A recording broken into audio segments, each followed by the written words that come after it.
All right, well, good morning, Northgate. It's great to be with you again. Hey, we've been talking about the Sermon on the Mount, and Jesus is summing up the whole thing this week as we get into Matthew chapter 7. You know, one of the things he said is, seek first the kingdom of God, and everything else that you need will be added to you.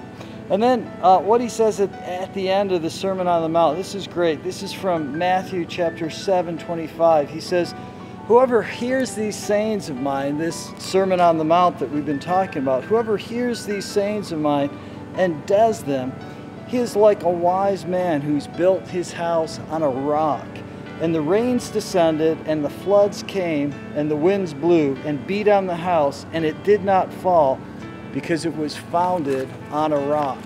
So this morning we want to talk to you about what it is that your life is founded on. We came out to a construction site, a new build here in the area of Amherst, and you can see it's rained this week and there's puddles around, but this foundation stands strong. This morning we're going to show you some footage of houses built by America's most famous architect. His name is Frank Lloyd Wright. Frank Lloyd Wright built incredible houses all across America, and he is known for being very cutting edge and used great techniques in his buildings. But it's interesting, as great of an architect as he was, one of the problems was that the foundations that he often used didn't hold up long. It was before some of the things like rebar and wire mesh were added to concrete foundations that make them so strong today.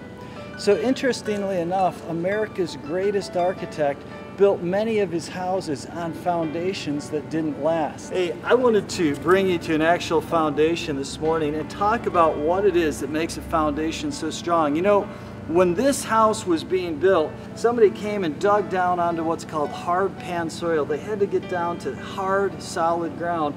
And then what happened is the foundation contractors came along and poured this thing called a footing or a footer, and that's what the whole house is held up by. If this footer goes, the whole house goes. If this footer stays strong and the wall, the foundation stays strong, this house will last a long time. What a powerful illustration Jesus was giving us when he said, if we build our lives on his teaching, our houses are going to be strong. When you build your life on Jesus' teaching, it's like building on a rock, and that's what he is. He's the rock that you can count on. So I can promise you this morning that if you'll build your life on the teachings and on a relationship with the King of Kings, the King of this kingdom we're talking about, Jesus, if your life is built on his foundation, even when the storms come, you're going to stand strong.